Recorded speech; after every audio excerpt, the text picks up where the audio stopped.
Ser ginecóloga es como ser la guardiana de un libro repleto de historias que jamás deberían ser reveladas. Sin embargo, esta que traigo hoy es una historia muy especial, digna de ser contada. Era una fría tarde de noviembre cuando María vino a mi consulta. Entró tímida, cabizbaja y dubitativa. Por fin, consiguió levantar la mirada y dijo: «Doctora, yo vengo porque soy frígida». Aquella frase realmente me impactó. Frígida. Qué palabra tan desagradable y tan llena de connotaciones negativas. No sabía dónde ir, me dijo, y me hablaron de usted. Tengo miedo de que algo no esté bien ahí abajo. ¿De que algo no esté bien ahí abajo? ¿De acuerdo? Yo le pedí que pasara a la camilla y la exploré con detenimiento. Vulva, vagina, útero, ovarios. Todo me parecía normal. Entonces, la miré a los ojos y entendí lo que realmente pasaba. Como ginecóloga, habían acudido a mi consulta cientos de mujeres como María, con dudas, inseguridades y miedos hacia su propia sexualidad. Sin embargo, me frustraba mucho la idea de no poder darles una respuesta más allá de «todo está bien, usa lubricante». Pero es que, en mi propia formación en medicina, la sexualidad femenina simplemente no existía. ¿Conocen Anatomía de Grey?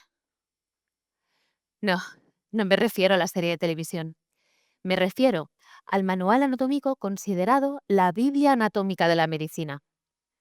Pues bien, durante décadas, el manual Anatomía de Grey no incluyó el clítoris en sus descripciones anatómicas. Ni siquiera lo mencionaba. Y entonces, si los propios médicos no podíamos conocer el clítoris, ¿cómo íbamos a entender su función? ¿Cómo íbamos a hablar del placer femenino?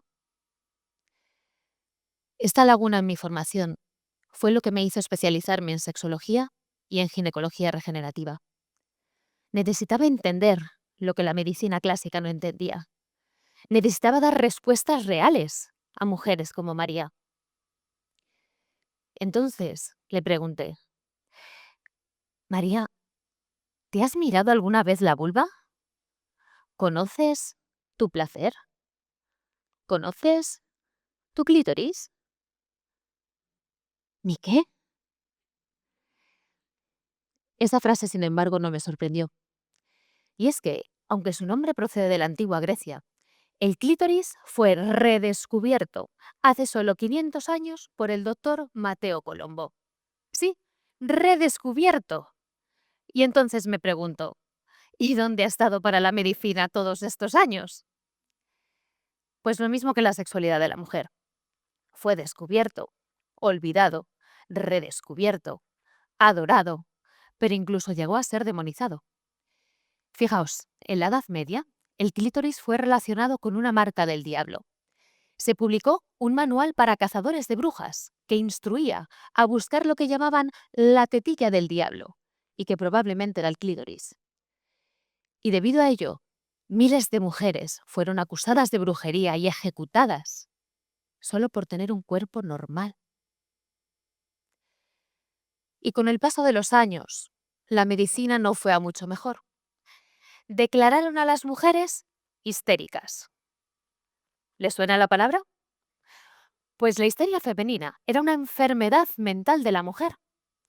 De hecho, era el diagnóstico estrella para catalogar cualquier comportamiento femenino que se saliera de la norma.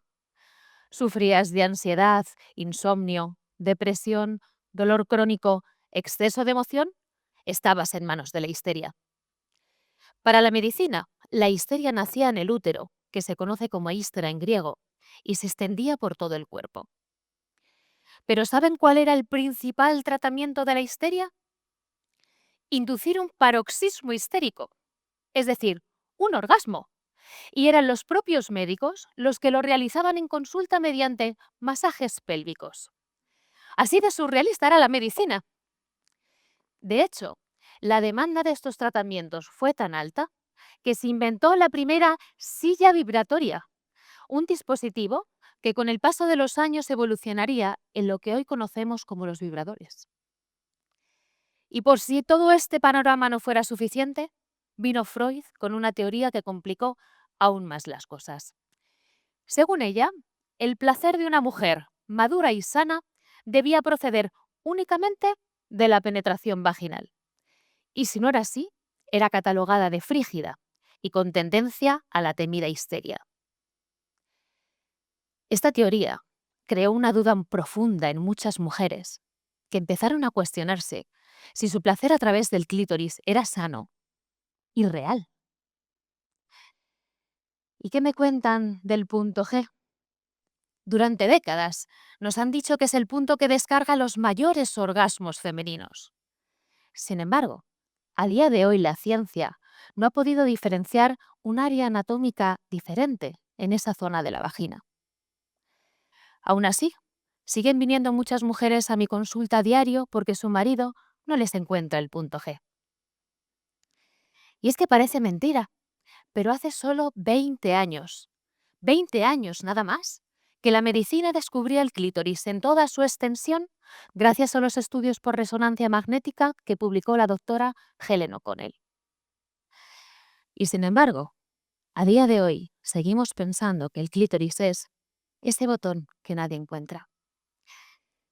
Pues bien, ese botón es solo la punta del iceberg. El clítoris es una estructura extensa pero profunda, invisible pero poderosa.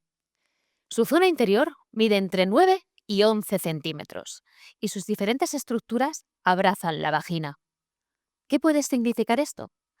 Que probablemente el orgasmo femenino sea siempre producido por su estimulación directa o indirecta a través de la vagina. Además, cuenta con más de 8.000 terminaciones nerviosas, el doble de lo que pueda tener el glande del pene. Pero este hallazgo de la doctora Helen O'Connell no fue solo un hallazgo anatómico, fue un acto revolucionario, porque describir el papel del clítoris significaba dar voz al placer femenino, algo que había estado silenciado durante siglos. Y esto nos lleva a una conclusión profunda.